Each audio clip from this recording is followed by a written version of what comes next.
呢個演唱會叫 Lava 嘅原因，其實想延續翻2年前嗰個水嘅主題。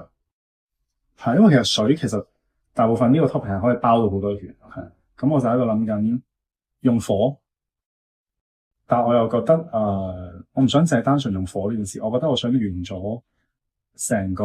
concept，所以最後同 Simon 傾咗好耐，我哋唔好用直接用火呢個字眼，就用 lava 呢個字眼。lava 代表係岩漿，因為岩漿係唯一一個物質可以融合咗液態同埋火嘅元素，所以我就覺得我唔想單純地用火去形容，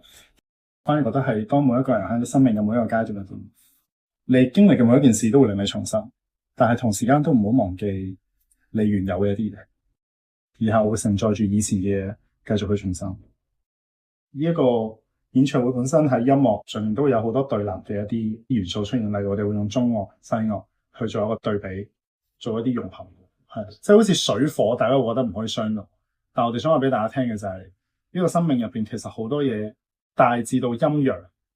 其實佢哋都係互相去相克相生。